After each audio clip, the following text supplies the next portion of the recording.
CBSE class 9th history book का आज हम लोग 8वां चैप्टर करने जा रहे हैं। फिर से इस चैप्टर का नाम है क्लोथिंग और सोशल हिस्ट्री। इसकी आज चौथी क्लास है।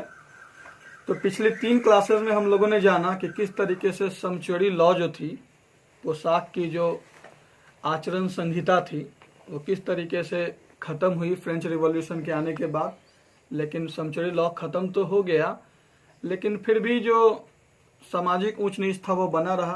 गरीब लोग अमीर की तरह कपड़े नहीं पहन सकते थे। हालांकि उनको अब इस बात की इजाज़त थी, लेकिन हैसियत के मुताबिक वो उस चीज़ को अफोर्ड नहीं कर पा रहे थे, इसलिए वो नहीं पहन रहे थे। फिर हम लोगों ने जाना कि नया दौर आया वर्ल्ड वॉर के दौरान, जब औरतें जो है वो एम्यूनेशन फैक्ट्री वगैरह में काम करने लगी, हथियार की फैक्ट्रियों में काम करने लगी। तो first world war, second world war के दौरान जो है वो औरतों की पोशाक में परिवर्तन आया। पहले जो है वो ब्लाउज ट्राउजर पहना करती थी, अब जो है वो ओवरऑल खाकी आ गया प्लस कैप आ गया। पिछले क्लासेस में यही सब आपकी पढ़ाई हुई थी। बहुत ज़्यादा देर का वीडियोस नहीं है, आप देख सकते हो, ठीक है, लाइन बाय लाइन के लिए। आज जो हम लोग टॉपिक करने जा रहे हैं वो है ट्रांसफॉर्मेशंस इन कॉलोनियल इंडिया। कॉलोनियल इंडिया में पोशाक में हो रहे बदलाव को आज हम लोग पढ़ेंगे, ठीक है। कि जब इंडिया में कॉलोनियल शासन था तो उस समय जो है वो पोशाक में कैसे बदलाव आ रहे थे, उस चीज को हम लोग स्टडी करेंगे। What about India in the same period, क्या हो रहा था उस सेम पीरियड में जिस दौरान यूरोपियन कंट्रीज में जो है वो है पोशाकों के पहनावे में जो है वो बदलाव आ रहा था। तो जिस समय यूरोपियन कंट्रीज में जो है वो बदलाव आ रहा था, उस समय इंडिया में क्या हो रहा था उसके बारे में हम लोग जानेंगे। During the colonial period there were significant changes in male and female clothing in India. On the one hand, this was a consequence of the influence of Western dress forms and missionary activity. On the other hand, it was due to the effort by Indians to fashion clothing styles that embodied an indigenous tradition and culture. Cloth and clothing in fact became very important symbols of the national movement. A brief look at the 19th century changes will tell us a great deal about the transformations of the 20th century. तो जिस दौरान European countries में पोशाक के पहनावे में बदलाव आ रहा था, उस समय इंडिया में क्या हो रहा था, क्या घटित हो रहा था। तो कॉलोनियल शासन के दौरान, कॉलोनियल पीरियड के दौरान जो है वो मेल और फीमेल क्लोथिंग में पुरुष और औरतों में जो है वो पहनावे में एक महत्वपूर्ण अंतर आ रहा था। जब ब्रिटिश का शासन था, जब कॉलोनियल पीरियड थी, तो औरत और मर्द के पहनावे में एक बहुत महत्वपूर्ण अंतर आ रहा था। एक तरफ तो वेस्टर्न ड्रेस फॉर्म्स, पश्चिमी पोशाक शैली और मिशनरी एक्टिविटी का असर था। जो कपड़े कॉलोनियल शासन के लोग, ऑफिसर्स के लोग पहनते थे, उसको देखकर लोग जो है वो प्रेरित होते थे, उस तरह के कपड़े को पहनने की कोशिश करते थे। तो कॉलोनियल पीरियड के दौरान जो है वो मेल और फीमेल क्लोथिंग में जो है वो महत्वपूर्ण बदलाव आया। एक तरफ तो वेस्टर्न ड्रेस फॉर्म के प्रभाव का असर था और धर्म प्रचारक के काम का असर था, तो दूसरी तरफ इंडियंस की कोशिश थी कि वो कपड़े अपने घरेलू परंपरा और संस्कृति के अंदाज में पहने। दोनों ही बातें थी। कॉलोनियल पीरियड के दौरान जो है वो एक तरफ लोग जो है वो वेस्टर्नर्स को कॉपी करना चाहते थे। वेस्टर्नर्स जो थे, कॉलोनियल ऑफिसर्स के जो लोग होते थे, वो जो उनके द्वारा जो कपड़ा पहना जाता था वो इनको अट्रैक्टिव लगता था, तो कुछ लोग इसको कॉपी करते थे। जबकि कुछ लोग जो है वो अपनी संस्कृति, परंपरा, घरेलू परंपरा और संस्कृति के अनुसार जो है वो क्लोथिंग स्टाइल्स को उन्होंने धारण कर रखा था। मतलब अपना जो घरेलू स्टाइल है वही पहनेंगे। तो दोनों ही बातें थी। क्या दोनों बातें थी कि कुछ लोग ब्रिटिश को कॉपी भी कर रहे थे, वेस्टर्न ड्रेस को भी कॉपी कर रहे थे, और कुछ लोग अपने घरेलू अंदाज में जो पहले से जो चली आ रही थी, कपड़े की पहनने की जो शैली पहले से चली आ रही थी, वो लोग क्या कर रहे थे, अपना रखे थे। Cloth and clothing in fact became very important symbols of the national movement. कपड़ा और पहनावा नेशनल मूवमेंट का जो है वो महत्वपूर्ण प्रतीक बना। चलिए हम लोग 19th सेंचुरी चेंजेस के बारे में जाने, जो हमें बताएगा कि 20th सेंचुरी में बदलाव कौन कौन से हैं। 19th सेंचुरी के बारे में आप जान जाओगे थोड़ी बहुत हिस्ट्री तो आपको थोड़ा बहुत समझ में आ जाएगा कि 20th सेंचुरी में बदलाव का क्या कारण था। When Western style clothing came into India in the 19th century, Indians reacted in 3 ways. जब वेस्टर्न स्टाइल क्लोथिंग इंडिया में प्रवेश किया, जब वेस्टर्न स्टाइल क्लोथिंग जो है वो अंग्रेजों के साथ इंडिया में प्रवेश किया 19th सेंचुरी में, तो इंडियंस ने 3 तरीके से रिएक्ट किया। तीन तरीके से क्या किया? रिएक्ट किया। 1, पहला कैसे रिएक्ट किया वो देखो। Many, especially men, began incorporating some elements of Western style clothing in their dress. The wealthy Parsis of Western India were among the first to adapt Western style clothing. Baggy trousers and feta or hat were added to long collarless coats with boots and a walking stick to complete the look of a gentleman. To some, Western clothes were a sign of modernity and progress. तो सबसे पहला जब western clothing style जो है वो India में प्रवेश किया, तो इंडिया में जब प्रवेश किया तो 3 तरीके से इसका असर पड़ा। ठीक है, 3 तरीके से इंडियंस ने इस पर रिएक्ट किया, प्रतिक्रिया दी। सबसे पहला, मेनी, बहुत सारे, खास करके मर्द तबके के लोग, उन्होंने वेस्टर्न स्टाइल क्लोथिंग के कुछ हिस्सों को अपनाना शुरू किया। वेस्टर्न स्टाइल के कुछ हिस्सों को, कपड़ों के हिस्से को उन्होंने अपनाना शुरू किया। जो वेस्टर्न इंडिया के जो वेल्दी पारसी थे, पारसी कास्ट का नाम है, तो जो धनी मनी पारसी थे वेस्टर्न इंडिया के, वो सबसे पहले उन्होंने क्या किया? वेस्टर्न स्टाइल क्लोथिंग को अपनाया। बैगी ट्राउजर पहनते थे और ऊपर टोपी पहनते थे, कॉलरलेस कोट होता था, जूते होते थे और ये वॉकिंग स्टिक होती थी इनके हाथ में। तो इन्होंने जो नया रूप अपनाया, इख्तियार किया, नया जो रूप इख्तियार किया, उसमें क्या क्या था? पारसी के द्वारा सबसे पहले कौन अपनाया? पारसी लोग। तो जो वेस्टर्न इंडिया के जो धनी मनी पारसी थे, उन्होंने क्या किया? वेस्टर्न स्टाइल क्लोथिंग को अपनाया। उनका कपड़ा कैसा होने लगा? बैगी ट्राउजर्स एंड द फेटा, फेटा टोपी को कहते हैं। तो जब वो कॉलरलेस कोट पहनते, जूते पहनते, हाथ में वॉकिंग स्टिक होता, तो उसके ऊपर क्या पहनते थे? वो फेटा पहनते थे, टोपी पहनते थे, नीचे पजामा होता था, बैगी पजामा, ढीला ढाला। तो पारसियों का स्टाइल समझ में आया? क्या उन्होंने कॉपी किया? तो नीचे ट्राउजर, जूता है ना, और ट्राउजर के ऊपर जो है वो कोट, कॉलरलेस कोट, कॉलर नहीं होता था, और फेटा, उसके ऊपर टोपी होती थी, हाथ में एक छड़ी है तो आप एक जेंटलमैन के रूप में हो। ये स्टाइल उनके द्वारा जो है वो कॉपी करी गई। To some western clothes were a sign of modernity and progress. कुछ लोगों के लिए वेस्टर्न क्लोथ्स जो है वो आधुनिकता और प्रगति का क्या था? प्रतीक था, इसलिए उन्होंने कॉपी करना स्टार्ट किया। Western style clothing was also specially attractive to groups of Dalit converts to Christianity who now found it liberating. Here too, it was men rather than women who affected the new dress styles. Western style जो clothing थी, western style का जो पहनावा था, वो मुख्य तौर पर जो लोग दलित थे, जो कन्वर्ट होकर क्रिश्चियन में बदल गए थे, क्रिश्चियनिटी धर्म को उन्होंने अपना लिया था, उनके लिए जो वेस्टर्न स्टाइल क्लोथिंग थी वो स्पेशल आकर्षण था। वो क्या था? मुख्य तौर पर आकर्षण का केंद्र था। वो मुक्ति का प्रतीक था। वो क्या था? मुक्ति का प्रतीक था। दरअसल आप अगर ये इसके बारे में, धर्म प्रचार के बारे में अगर आप जानोगे तो आपको पता चलेगा कि अंग्रेज लोग जो है वो ज़्यादा से ज़्यादा लोगों को अपने कैटेगरी में मिलाना चाहते थे। जो इंडियंस होते थे उनको सताया जाता था, और जो उनके धर्म को अपना लेते थे उनको जॉब वगैरह भी वो लोग दे दिया करते थे, और उनको जो है वो एक इज्जत वाली जो है वो स्थान उनका समाज में आ जाता था। तो खैर, तो वेस्टर्न स्टाइल क्लोथिंग जो है वो मुख्य तौर पर आकर्षण का केंद्र बड़ी दलित लोगों के लिए, जो दलित लोग किस चीज में कन्वर्ट हो रहे थे? क्रिश्चियनिटी में, ईसाई धर्म में कन्वर्ट हो रहे थे। उन्होंने इन कपड़ों की स्टाइल को क्या माना? मुक्ति का प्रतीक माना। यहां पर भी औरतों से ज्यादा मर्दों ने क्या करी? इस ड्रेस स्टाइल से वो प्रभावित हुए, उन्होंने इसको कॉपी करी। सेकंड पॉइंट है, वो समझने की जरूरत है। There were others who were convinced that Western culture would lead to loss of traditional cultural identity. दूसरे भी लोग थे जिनका ये मानना था, जिनका ये विचार था कि वेस्टर्न कल्चर जो है, इससे क्या होगा कि हमारी जो परंपरागत संस्कृति की पहचान है उसका नाश हो जाएगा। हमारा जो अपना सभ्यता, जो हमारी पहचान है, वो क्या हो जाएगी? खत्म हो जाएगी, नाश हो जाएगी। ये बहुत सारे लोगों का मानना था।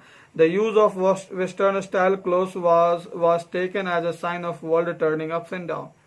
तो ये जो वेस्टर्न स्टाइल क्लोथिंग थी उसको जो है वो दुनिया में उथल पुथल का साइन माना जाने लगा, दुनिया में बदलाव का साइन माना जाने लगा, कलयुग का साइन माना जाने लगा. The cartoon of the Bengali Babu shown here mocks him for wearing western style boots and hat and coat along with his धोती. यहाँ पर एक कार्टून बनाया गया है फिगर 13 में. फिगर 13 में जो है वो क्या बनाया गया है, कार्टून बनाया गया एक बंगाली बाबू का जो आपको दिखाया गया है. इसमें बंगाली बाबू का जो चित्र है वो मजाक उड़ाने के पर्पज से बनाया गया कि किस तरीके से वो लोग वेस्टर्न स्टाइल बूट्स पहने हुए हैं, टोपी पहने हुए हैं और उसके ऊपर कोट और धोती पहने हुए हैं. तो धोती पर कोट पहनकर हाथ में छाता लिए शूज पहने जो है वो क्या है, बंगाली बाबू जो वेस्टर्न स्टाइल को कॉपी कर रहे हैं उनका मजाक उड़ाया गया है. ठीक है, फिगर 11 देख लो कि किस तरीके से गोवा में जो है 1907 में जो है वो लोग क्रिश्चियनिटी धर्म को अपना रहे थे, जिन्होंने वेस्टर्न ड्रेस भी क्या रखा है, अपना रखा है. ठीक है, कोई दिक्कत नहीं. अब आगे समझो. Third point. पहला पॉइंट समझे ना, पहला पॉइंट समझे ना कि वेल्दी पारसीज ने क्या किया, किस तरह का कपड़ा अपनाया. सेकंड पारसीज ने सेकंड में क्या हुआ, पारसी के बाद जो है जो लोग दलित किस्म के लोग थे, हाँ ना, नहीं तो पहले क्या देखा आपने कि जो मर्द तबके के जो लोग थे खास करके वेल्दी पारसी लोग, उन्होंने किस तरीके के कपड़े अपनाए. उन्होंने कॉलरलेस कोट पहनना शुरू किया, हाथ में वॉकिंग स्टिक्स ली, ऊपर टोपी ट्राउजर पहनते थे और उसको जेंटलमैन का लुक मानते थे. वेस्टर्न स्टाइल क्लोथिंग जो है वो दलित लोगों के लिए अट्रैक्शन का केंद्र बनी, आकर्षण का केंद्र बनी, क्योंकि वो लोग क्रिश्चियनिटी में क्या हो रहे थे, कन्वर्ट हो रहे थे और उनके ड्रेस कोड को अपना रहे थे, वो उसको मुक्ति का प्रतीक मानते थे. सेकंड पॉइंट ये भी है कि वेस्टर्न जो कल्चर था, कुछ लोग इस बात से कन्विंस थे कि जो वेस्टर्न कल्चर है इससे क्या होगा कि हमारी जो परंपरागत संस्कृति की पहचान है उसका नाश हो जाएगा. वेस्टर्न स्टाइल क्लोथिंग जो है उसको उथल पुथल कलयुग के आने का संकेत माना जाने लगा. बंगाली बाबू का जो है यहाँ पर एक पिक्चर प्रस्तुत किया गया है. ये प्रस्तुत इसलिए किया गया है ताकि उसका मजाक उड़ाया जा सके कि किस तरीके से बंगाली बाबू अपना कल्चर छोड़ के वेस्टर्न को अपना रहे हैं और कितने फनी दिख रहे हैं. ठीक है. 3. Some men resolve this dilemma by wearing western clothes without giving up their Indian ones. तो वेस्टर्न क्लोथ जो आ रहा था 19th सेंचुरी में, जो वेस्टर्न क्लोथ आया, तो कुछ लोगों ने इसका एक अलग ही हल निकाला इस दुविधा में कि हम लोग वेस्टर्न क्लोथ को अपनाएं या इंडियन क्लोथ को अपनाएं, क्योंकि वेस्टर्न क्लोथ को लोग जो मॉडर्निटी और प्रोग्रेस का प्रतीक मानते थे. ठीक है, तो कुछ लोगों ने इसका हल निकाला. तो ये लोग जो है वो वेस्टर्न क्लोथ्स पहनते थे लेकिन इंडियन कपड़ा इन्होंने छोड़ा नहीं. जो इंडियन कपड़ा था, इंडियन का जो ट्रेडिशनल तौर तरीका था कपड़े पहनने का, इनको इन्होंने छोड़ा नहीं. Many Bengali bureaucrats in the late 19th century began stocking Western style clothes for work outside the home and changed into more comfortable Indian clothes at home. Early 20th century anthropologist Warrior Alvin remembered that policemen in Pune who were going off duty would take their trousers off in the street and walk home in just tunic and undergarments. This difference between outer and inner world is still observed by some men today. तो third number point जानेंगे हम लोग. कुछ लोगों ने इस दुविधा का, जो वेस्टर्न जो क्लोथ्स हमारे सभ्यता में इन कर रहा था, इसका एक अलग हल निकाला. कुछ लोगों ने वेल्दी पारसीज ने क्या किया, उनको कॉपी कर लिया, उनके ड्रेस का पहनावा जान लिया हम लोगों ने. कुछ लोग जो धर्म परिवर्तन करके उनके साथ जुड़ गए. कुछ लोग जो है वो ये मानना था कि अगर उनके अनुसार वो कॉपी करेंगे तो उनकी खुद की आइडेंटिटी खत्म हो जाएगी. वेस्टर्न क्लोथ्स को उन्होंने उथल पुथल का जरिया माना, कार्टून बनाकर मजाक उड़ाना शुरू किया.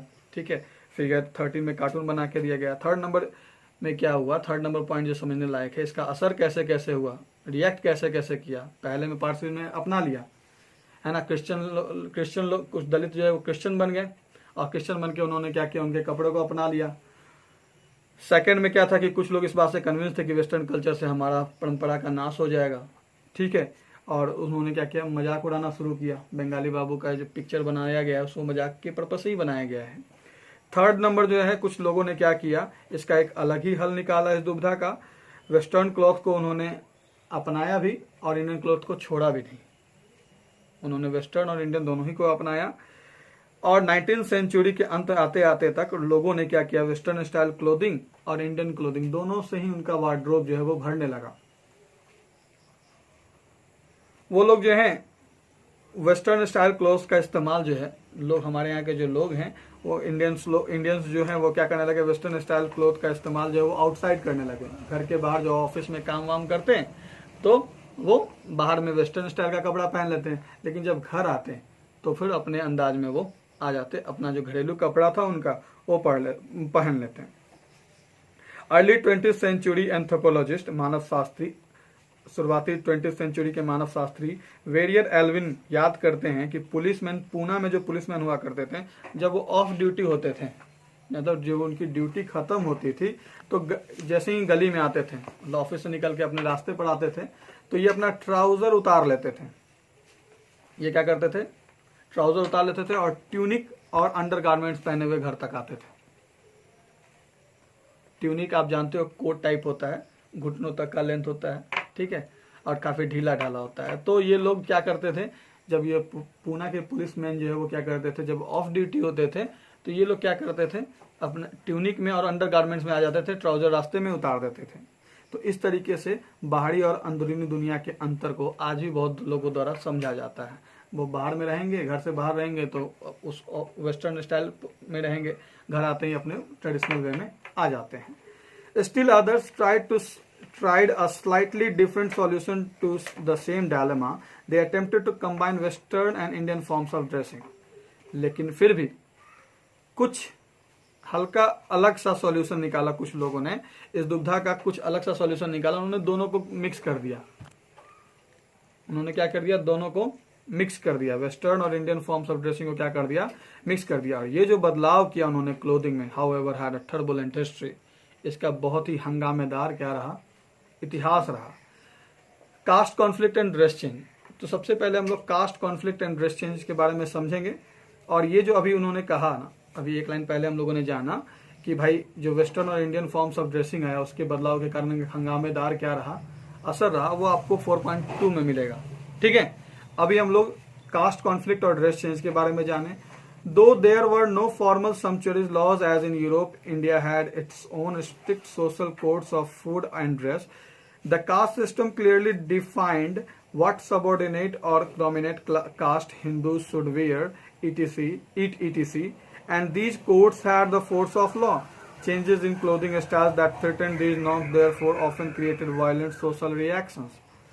हालांकि समचुरी लॉ जो यूरोप में था, यूरोप जैसा समचुरी लॉ इंडिया में नहीं था, लेकिन यहाँ पर सोशल कोड था। कपड़ों का, पहनावों का, खानों का जो है वो एक सख्त सामाजिक संहिता था। और ये सामाजिक संहिता क्या था, कपड़े का कोड क्या था, समचुरी लॉ नहीं था, लेकिन कपड़े का कानून था।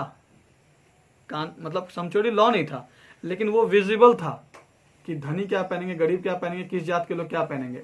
तो यूरोप में क्या था कि समचुरी लॉ के आधार पर कपड़े डिसाइड होते थे फ्रेंच रिवॉल्यूशन के पहले।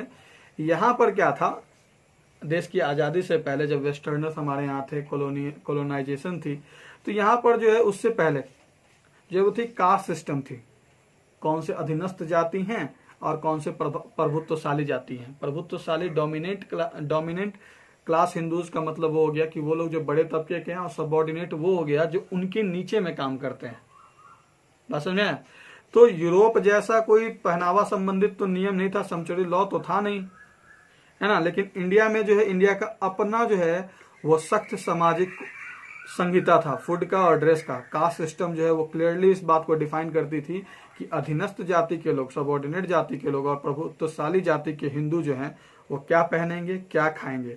ये कोड जो है, ये जो आचार संहिता थी, ये जो नियमावली थी कि किस जाति के लोग क्या खाएंगे, किस जाति के लोग क्या पिएंगे, इसके पीछे कानून की ताकत थी, कानून उसको सपोर्ट करता था। Changes in clothing styles that threatened these norms therefore often created violent social reaction.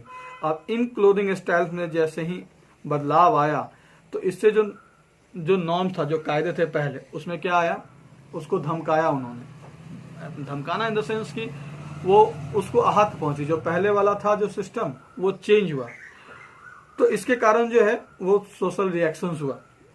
Imagine करो कि कोई कपड़ा है, कोई खास कपड़ा जिसको कोई खास जाति का लोग नहीं पहन सकता, तो जब वो पहनेगा तो दूसरी जाति के लोग उसको बुरा मान जाएंगे। मान के चलो कि राजा ताज पहन सकता है, ठीक है, चलो समचोरी लॉ नहीं है, अगर आप राजा के सामने ताज पहन के घूमने लगोगे तो राजा को बुरा लग जाएगा।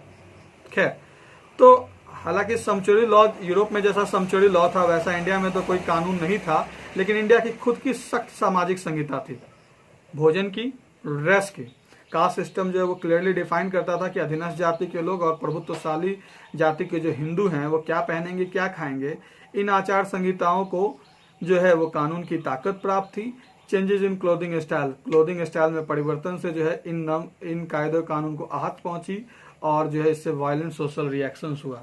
ठीक है, इन मई 1822, मई 1822 की बात है, इन मई 1822 women of Sanar caste were attacked by upper caste Nair in public places in the southern princely state of Travancore for wearing a cloth across their upper bodies. Over subsequent decades, a violent conflict over dress codes ensued. तो मई 1822 की बात है, सनार जाति की जो औरतें थी उन पर अपर जाति के लोग, नायर अपर जाति है, सनार जो है वो निम्न जाति है। सनार को नदार भी कहते हैं, वो अगले पैराग्राफ में आप समझोगे। तो सनार और कह लो या नदार कह लो, तो सनार और नदार जो है वो निम्न जाति के लोग थे। इनको अपर जाति नायर के द्वारा जो है वो पब्लिक प्लेसेस में दक्षिण भारत के त्रावणकोट वाले इलाके में जो है, जब ये सनार जाति की जो औरतें हैं जब अपने बदन के ऊपरी हिस्से पर कपड़े रखने लगी तो इनकी वजह से इन्होंने क्या हुआ, एक वायलेंट अटैक इन पर शुरू हो गया। आगे के दशकों में जो है वो हिंसक टकराव हुआ और जो है वो नियमावली भी बनती गई। बात समझ में आया? तो क्या था वो कहानी, ये समझ लो। The Shanar also called Nadars were a community of toddy tappers who migrated to southern Travancore to work under Nair landlords. As they were considered a subordinate caste, they were prohibited from using umbrellas, wearing shoes or golden ornaments. Men and women were also expected to follow the local custom of never covering their upper bodies before the upper castes. तो सनार जो था, सनार जो जाति के जो लोग थे जिनको नदार भी कहा जाता था, वो एक समुदाय थी, कम्युनिटी समुदाय थी। टोडी ट्रैपर्स था वो, टोडी ट्रैपर्स कहते हैं पसिया समुदाय को, जो ताड़ी वाड़ी जो है वो करने का काम, तोड़ने का काम करते हैं, ताड़ी उतारने का काम करते हैं तार के पेड़ से। तो सनार और नदार जो है वो एक टोडी टैपर्स की क्या थी, कम्युनिटी थी। टोडी टैपर्स की कम्युनिटी थी जो साउदर्न त्रावणकोर में नायर लैंडलॉर्ड्स के अधीन काम करती थी। नायर लैंडलॉर्ड्स के क्या करती थी, अधीन काम करती थी और इनको अधीनस्थ जाति माना जाता था। ये लोग अम्ब्रेला का इस्तेमाल नहीं कर सकते थे, जूते नहीं पहन सकते थे, इनको जो है वो गोल्डन ऑर्नामेंट्स अलाउड नहीं था, गोल्डन ऑर्नामेंट्स जो है वो नहीं पहन सकते थे। मेन और वुमेन जो है उनसे उम्मीद की जाती थी, इस जाति के मेन और वुमेन से ये उम्मीद की जाती थी कि इनका जो कस्टम है कि वो कमर के ऊपर के हिस्से के बॉडी को किसी भी कपड़े से नहीं ढकेंगे। तो ये जो है वो अपर कास्ट के सामने जब भी वो आते तो ये अपर बॉडी पार्ट को वो ढकते नहीं थे। ठीक है, ये इनके सिस्टम में था, ये इनका जो है वो बना हुआ था ऐसा कि जब भी ये नायर के सामने आएंगे इनके ऊपर का बदन जो है वो ढका हुआ नहीं रहेगा। Under the influence of Christian mission, Sanawar women converts began in the 1820s to wear tailored blouse and clothes to cover themselves like the upper caste. Soon Nairs, one of the upper castes of the region, attacked these women in public place and tore off their upper clothes.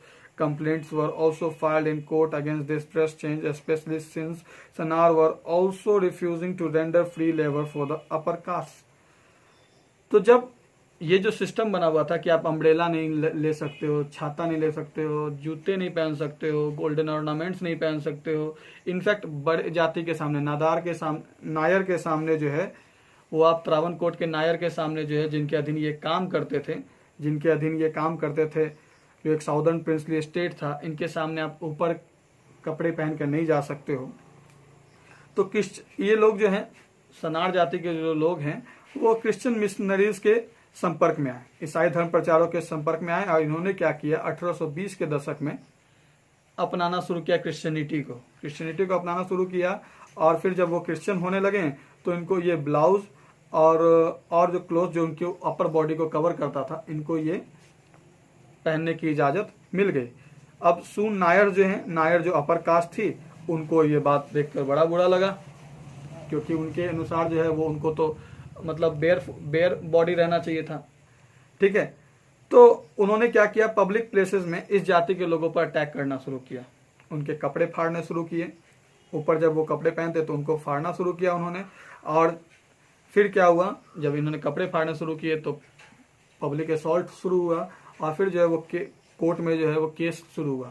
Case कपड़े फाड़ने को भी लेकर के था, और plus Sanawar जाति के जो लोग हैं वो अब अपर जाति के लोगों को फ्री में काम करके नहीं देना चाहते थे। तो इन दोनों वजह से क्या हुई, केस शुरू हुआ, केस हो गया। At first the governor of Travancore issued a proclamation in 1829 ordering Sanar women to abstain in future from covering the upper parts of the body। तो इस केस के बाद क्या हुआ, सबसे पहले जो त्रावणकोर की जो गवर्नमेंट थी उसने घोषणा जारी कर दिया कि 1829 में घोषणा जारी कर दिया कि सनार वुमेन जो है वो अपने शरीर के ऊपरी हिस्से को ढकने से क्या करे, बचे। But this did not prevent Sanawar Christian women. लेकिन इस नियम से सनार जाति के जो क्रिश्चियन लोग थे उनको इस बात से बिल्कुल फर्क नहीं पड़ा। Even Sanawar Hindus from adopting the blouse and upper cloth. और जो लोग कन्वर्ट हो चुके थे वो लोग अब ब्लाउज वगैरह पहन रही थी। The abolition of slavery in Travancore in 1855 led to even more frustration among the upper caste who felt they were losing control. तो जब दास प्रथा खत्म हो गई त्रावणकोर में 1855 में दास प्रथा खत्म हो गई। मतलब ये जो अधीनस्थ जाति के लोग थे, सनार, नदार, जो नायर के नीचे काम करते थे, ये दास प्रथा खत्म हो गई। मतलब आप दास नहीं बना सकते। इससे क्या हुआ, जो अपर कास्ट के जो लोग थे है ना, उनमें जो है वो नियंत्रण टूटने की वजह से इन लोगों पर इनका नियंत्रण नहीं रहने लगा, तो निराशा आ गई। अक्टूबर 1859 की बात है। Riots broke out as Shanar women were attacked in the market place and stripped of their upper cloth. तो अक्टूबर 1859 की बात है। दंगे भड़क उठे जब सनार वुमेन पर अपर कास्ट के लोगों के द्वारा जो है हमला किया गया। जब उनके कपड़े फाड़े गए, ऊपर के कपड़े फाड़े गए, तो इन पर क्या हुआ, राइट शुरू हो गया। हाउसेज वर लूटेड, घर लूटे गए, गिरजाघर जलाए गए। Finally the government issued another proclamation permitting Shanar women whether Christian और Hindu to wear a jacket to cover their upper bodies in any manner whatever, but not like the women of high caste. तो जब right शुरू हो गया, जब उन्होंने कपड़े फाड़ने शुरू किए, जब उनका अधिकार खत्म हो गया, दास प्रथा खत्म हो गई, जब उनका कंट्रोल उन पर से हटने लगा, तो गुस्से में, फ्रस्ट्रेशन में इन्होंने ये काम किया और राइट शुरू हो गए, है ना। घरें लूटी गई, गिरजाघर जलाया गया। फाइनली जो गवर्नमेंट है, गवर्नमेंट ने एक घोषणा जारी की कि सनार वुमेन जो है, चाहे वो क्रिश्चियन हो चाहे हिंदू हो, अब वो जैकेट पहन सकती हैं, है ना। अपने ऊपरी बदन को वो क्या कर सकती हैं, ढक सकती हैं, किसी भी तरीके से ढक सकती हैं। लेकिन याद रहे कि हाई कास्ट की जो वुमेन है, जिस तरीके से हाई कास्ट की वुमेन जो कपड़े पहनती हैं, उस तरीके से वो अपने बदन को नहीं ढक सकती थी। तो ये था एक कॉन्फ्लिक्ट, कास्ट कॉन्फ्लिक्ट और ड्रेस चेंज। अब जो हम लोग टॉपिक करने जा रहे हैं वो है British rule and dress codes, British का शासन और पहनावे की नियमावली। How did the British react to Indian ways of dressing, how did Indians react to British attitudes. तो ब्रिटिश ने इंडियन वेज ऑफ ड्रेसिंग पर, भारतीय पहनावे के तरीके पर किस तरीके से प्रतिक्रिया दी, और इंडियंस ने ब्रिटिश एटीट्यूड पर किस तरीके से प्रतिक्रिया दी, वो हम लोग अब जानेंगे।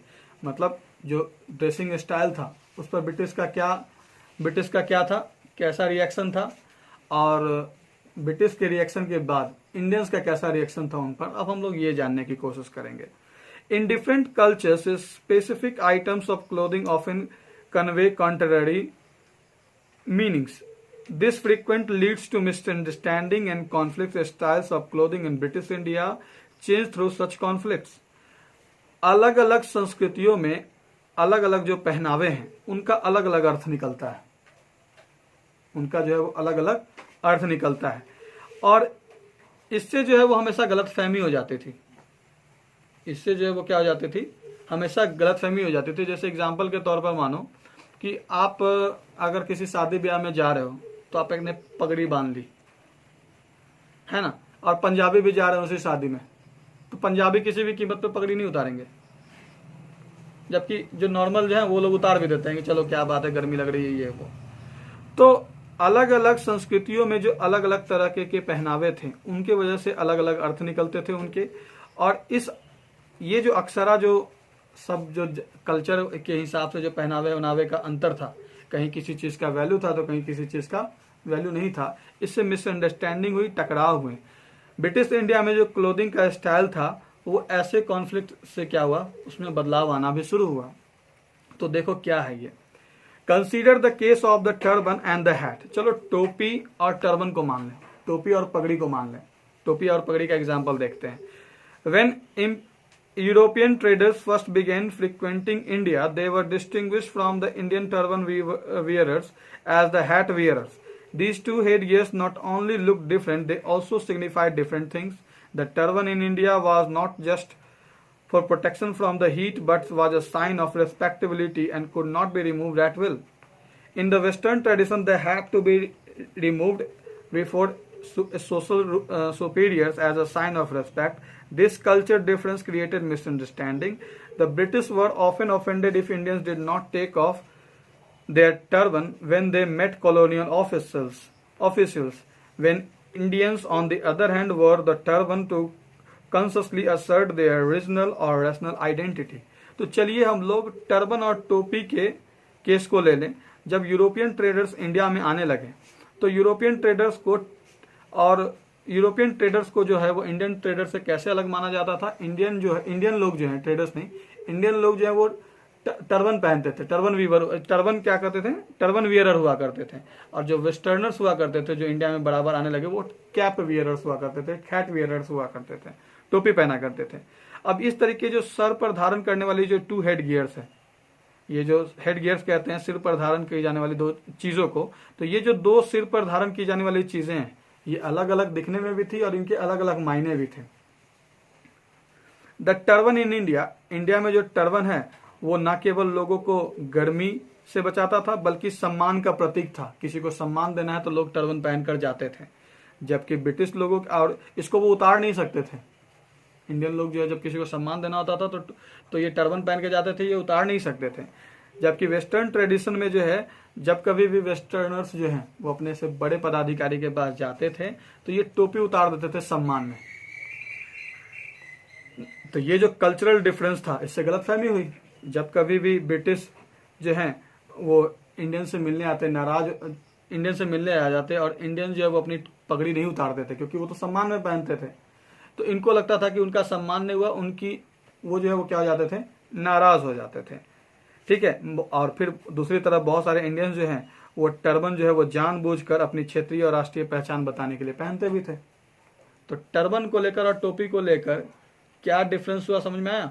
अब आगे देखो। Another such conflict related to the wearing of shoes. दूसरा जो गलतफहमी पैदा हुआ, दूसरी जो टकराव हुई वो हुई थी जूते पहनने को लेकर। At the beginning of the 19th century it was customary for British officials to follow Indian etiquette and remove their footwear in the courts of ruling kings or chiefs. Some British officials also wore Indian clothes, but in 1830, Europeans were forbidden from wearing Indian clothes at official functions so that the cultural identity of the white master was not undermined. तो दूसरी conflict हुई जूतों को पहन के। शुरुआत में 19th century के शुरुआत में ये रिवाज था, ब्रिटिश ऑफिसर्स के लिए ये रिवाज था कि वो इंडियन शिष्टाचार को फॉलो करें। मतलब 1830 तक ब्रिटिश इंडिया के रीति रिवाज को फॉलो करते थे, ये रिवाज था। जब कभी वो कोर्ट में, राजा के दरबार में जाते तो इनको अपना जूता उतारना होता था। कुछ लोग तो, कुछ ब्रिटिश ऑफिसर्स जो हैं वो तो इंडियन कपड़े भी पहनते थे। जब राजा से मिलने उलने जाना होता था तो इंडियन कपड़े पहनते। लेकिन 1830 में क्या हुआ, यूरोपियंस पे जो ब्रिटिश ऑफिशियल्स थे उन पर रोक लगा दिया गया कि आप जो है वो सरकारी समारोह में अब इंडियन ड्रेस नहीं पहनेंगे, आप जूते नहीं उतारेंगे। 1830 में ये लागू हो गया। So that the cultural identity of the white master was not undermined. आप नहीं उतारेंगे, ना जूते उतारेंगे, ना इंडियन पोशाक धारण करेंगे। 1830 में ये लागू हो गया ताकि आपका अपना जो पहचान है वो बना रहे। तो यहाँ पर जरा सा हम लोग बॉक्स 3 देख ले। The Mysore turban called PETA was aged with gold less and adopted as part of the darbar dress of the Mysore court in the mid 19th century. By the end of 19th century, a wide variety of officials, teachers and artists in Mysore began wearing the turban, sometimes with a western suit as a sign of belonging to the princely estate. Today, the Mysore turban is used largely as ceremonial occasions and to honor visiting dignitaries. तो Mysore turban जिसको PETA कहा जाता था, Mysore turban जिसको PETA कहा जाता था, जिसके किनारे पर गोल्डन लेस होती थी, फीता होता था, गोल्ड फीता होता था, उसको दरबार ड्रेस माना गया था। मैसूर कोट का वो क्या था, दरबार ड्रेस था। ये पगड़ी जो थी, पेटा जिसको कहा जाता था, जिसपे गोल्डन की पट्टी चढ़ी होती थी, वो क्या था, दरबार ड्रेस था मिड 19th सेंचुरी तक। लेकिन 19th सेंचुरी के अंत आते आते तक जो ऑफिशियल्स थे, टीचर्स थे, आर्टिस्ट थे, मैसूर ने इस टर्बन को पहनना शुरू किया वेस्टर्न सूट के साथ। वेस्टर्न सूट के ऊपर ये पगड़ी पहनने लगे ताकि ये जता सके कि वो किसी प्रिंसली स्टेट से बिलोंग करते हैं। हालांकि आज ये जो मैसूर टर्बन है वो खास तौर पर जो है वो बड़े समारोह के मौके पर जो है वो किसी प्रतिष्ठित व्यक्ति के सम्मान के तौर पर जो है वो क्या किया जाता है, ये पहना जाता है। आप एक पिक्चर देख सकते हो 15 में सर एम विश्वेश्वरैया हैं, एक लीडिंग इंजीनियरिंग टेक्नोक्रेट हैं और मैसूर स्टेट के दीवान थे 1912 से 1918 तक। वो किस तरीके से 3 पीस वेस्टर्न स्टाइल सूट पर टर्बन बांध रखा है। फिगर 14 भी देख लो कि European bringing gift to Shah Jahan Agra 1633 from the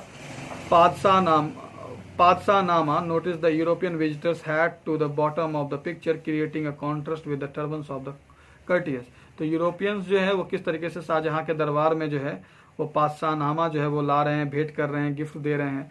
आप यूरोपियन विजिटर्स को देखो कि किस तरीके से उनकी हैट जो है वो डिफरेंट है, कितना फर्क है शाहजहां के दरबार में बैठे हुए लोग के सर के ऊपर पगड़ी और इनके ऊपर टोपी में कितना फर्क है। एट द सेम टाइम तो हम लोगों ने जाना कि पगड़ी और टोपी को लेकर के इस तरह की गलतफहमी हुई। पगड़ी लोग सम्मान में पहनते थे यहाँ, और वेस्टर्नर्स जो है वो क्या कर रहे थे, टोपी उतार दे रहे थे किसी के सम्मान में। तो ब्रिटिश ऑफिसर जब आते हैं और इंडियंस जब अपनी पगड़ी नहीं उतारते तो इनको क्या लगता है कि इनका सम्मान नहीं हो रहा है। फिर हम लोगों ने एक शूज के बारे में जाना कि शूज जो है पहले ये नियम बनाया गया था कि शूज आप जब भी दरबार में एंटर करोगे तो शूज आपको उतारना पड़ेगा। इनफैक्ट ब्रिटिश ऑफिसर्स को इंडियन ड्रेस भी पहनना होता था, लेकिन 1830 में ये क्या हो गया, खत्म हो गया। At the same time, Indians were expected to wear Indian clothes to office and follow Indian dress codes. उसी समय इंडिया के लोगों से ये उम्मीद की जाती थी कि वो इंडियन क्लोथ्स पहने ऑफिस में and follow Indian dress codes, और ड्रेस कोड को भी अपनाएं। ठीक है, तो at the same time Indians were expected to wear Indian clothes to office and follow Indian dress codes. उसी समय इंडिया के लोगों से ये उम्मीद की जाती थी कि वो इंडियन कपड़े पहनेंगे ऑफिस जाते वक्त और इंडियन ड्रेस कोड को ही धारण करेंगे। In 1824-28, Governor General Amherst insisted that Indians take their shoes off as a sign of respect when they appeared before him, but this was not strictly followed. तो 1824 से लेकर 1828 तक गवर्नर जनरल एमहर्स्ट जो है उन्होंने इस बात पर जोर दिया कि इंडियंस जो है वो क्या करें, अपने जूते उतार लें। इज्जत देने के लिए क्या करें, जब वो उनके सामने अपियर हो, इंडियन जब इनके सामने, किनके सामने, गवर्नर जनरल एमहर्स्ट के सामने अपियर हो तो ये क्या करे, अपने जूते उतार ले। लेकिन इसका कड़ाई से पालन नहीं हुआ। By the mid 19th century when Lord Dalhousie was governor general, so respect was made stricter. जब लॉर्ड डलहौजी जो थे वो गवर्नर जनरल थे तो उन्होंने ये पादुका सम्मान जो वो क्या कर दिया, कंपलसरी कर दिया। इसका ये जो रिवाज है उसको सख्त कर दिया। And Indians were made to take off their shoes when entering any government institution. और लॉर्ड डलहौजी के टाइम में जो है वो अगर किसी इंडियन को गवर्नमेंट इंस्टीट्यूशन में घुसना होता तो उनको जूते उतारने पड़ते। पहले ये नहीं उतारते थे, अब उतारना था इनको। तो एमहर्स्ट के जमाने में जब वो गवर्नर जनरल थे तो ये इसका पालन नहीं करवा सके वो, लेकिन लॉर्ड डलहौजी ने करवा दिया। Only those who were European clothes were exempted from this rule. जो अगर ऑफिसर्स में कोई यूरोपियन कपड़ा पहनकर आया है तो जूते पहनकर अंदर वो जा सकते थे। Many Indian government servants were increasingly uncomfortable with this rules. और ये जो नियम बनाया गया कि वेस्टर्न कपड़ा पहने हो तो जूता पहनो, अगर इंडियन पहन के आए हो तो जूता उतार के आना है, इससे बहुत लोग जो है वो अनकंफर्टेबल महसूस करने लगे। In 1862, there was a famous case of defiance of the shoe respect rule in Surat courtroom. Manukji Kovasji NT, an assessor in the Surat Fauzdari Adalat, refused to take off his shoes in the court of the session judge. The judge insisted that he take off his shoes as that was the Indian way of showing respect to superiors, but Manukji remained adamant. He was barred entry into the courtroom and he sent a letter of protest to the governor of Bombay. तो 1862 की बात है। एक दिलचस्प जो है, काफी प्रसिद्ध जो केस है ये पादुका सम्मान की अवज्ञा का, वो घटित हुआ कहाँ? सूरत कोर्टरूम में। मनुक जी कोवासजी एंटी नाम के एक लगान आंकने वाले व्यक्ति थे। ये सूरत फौजदारी अदालत में जो है इन्होंने जूते उतारने से क्या कर दिया? सत्र न्यायाधीश की अदालत में उन्हें जूते उतारने से क्या कर दिया? इनकार कर दिया। किसने इनकार कर दिया? मनुक जी कोवासजी एंटी ने। जज ने उनको जिद करके कहा कि आप अपने जूते उतार ले, क्योंकि ये इंडियन तरीका था अपने से सुपीरियर को सम्मान देने का। लेकिन मनुक जी थे वो अड़े रहे, उन्होंने जूते नहीं उतारे। फिर क्या था? इनको कोर्टरूम में नहीं घुसने दिया गया और इससे संबंधित विरोध जताते हुए जो उन्होंने गवर्नर ऑफ बॉम्बे को एक पत्र भी लिखा कि उनके साथ ये वाकया हुआ है। The British insisted that since Indians took off their shoes when they entered a sacred place और home, they should do when they entered the courtroom. British ने ये इस बात पे जिद करा, ब्रिटिश ने इस बात पर बल दिया कि चूंकि इंडियंस जो हैं वो जब कभी भी किसी पवित्र जगह पर जाते हैं या घर में जाते हैं तो जूते उतार लेते हैं। तो इस तरीके से अगर वो कोर्टरूम में भी घुसते हैं तो उनको जूते उतारने पड़ेंगे। In the controversy that follow, फिर इस पर जो विवाद बहस हुआ, Indians urge that taking off shoes in sacred places and at home was linked to two different questions. उन्होंने कहा कि ये जो इंडियंस ने इस बात पर बहस करते हुए कहा कि पवित्र जगहों पर और घर पर जूते उतारना दोनों अलग अलग बातें हैं, दोनों अलग अलग प्रश्न है। One, there was the problem of dirt and filth. पहला तो गंदगी और डर्ट, धूल और गंदगी जो है वो अंदर जाने का खतरा रहता है। खतरा क्या? चांसेस रहते हैं। Shoes collected the dirt on the road, the dirt could not be allowed into spaces that were clean, particularly when people in Indian home set on the ground. तो जब कहा गया कि जब ब्रिटिश ने ये कहा कि इंडियंस को जो है वो अपने जूते उतारने चाहिए, क्योंकि वो लोग घर में या किसी पवित्र स्थान पर जाते हैं तो अपने जूते उतार लेते हैं, तो उनको कोर्टरूम में भी क्या करना चाहिए? जूते उतारने चाहिए, जबकि वो लोग खुद जूते पहनते थे। तो इस विवाद के में जो है वो इंडियंस ने ये तर्क दिया कि जूता उतारना खास करके पवित्र जगहों पर और घर पर, ये दोनों अलग अलग बातें हैं। पहला तो एक समस्या रहता था धूल और गंदगी का। शूज में जो है वो हमेशा रोड के धूल जो है वो सटे होते थे, और जो डर्ट है, जो गंदगी है, वो साफ सुथरे जगह पर नहीं ले जाया जा सकता, इसलिए वो जूते उतारते हैं। उन्होंने ये भी कहा कि इंडिया में लोग घरों में जमीन पर बैठ कर खाना खाते हैं, जमीन पर बैठते हैं, तो इसलिए जो है वो घरों में क्या नहीं करते? जूते नहीं ले जाते। Second, leather shoes and the filth that stuck under it were also seen as polluting. चमड़ा का जूता और उसके नीचे लगा गंदगी, ये तो ऑलरेडी पॉल्यूटिंग है ना। But public buildings like the courtroom were different from home. और कोर्टरूम जो है वो तो बिल्कुल घर से अलग है। मतलब आप तो आ ही रहे हैं पहन के, तो आपकी वजह से तो गंदा आ ही रहा है, तो हम क्यों उतारें? But it took many years before shoes were permitted into the courtroom. लेकिन बहुत वक्त लगा, बहुत साल लगा, और फिर जाके कोर्टरूम में जूते पहनकर घुसने की इजाजत मिलने लगी। तो ये चौथी टॉपिक खत्म हुई। इसमें हम लोगों ने जाना कि ब्रिटिश रूल और ड्रेस कोड क्या था, कास्ट कॉन्फ्लिक्ट और ड्रेस चेंज क्या हुए, और इस तरीके से हम लोग ट्रांसफॉर्मेशन इन कॉलोनियल इंडिया में हम लोगों ने इन बातों को जाना और अंतर जाना। तो आप इसको ध्यान से रिवाइज कीजिए, ठीक है? क्या क्या बदलाव हुए वो जाना, ठीक है? कोई दिक्कत नहीं।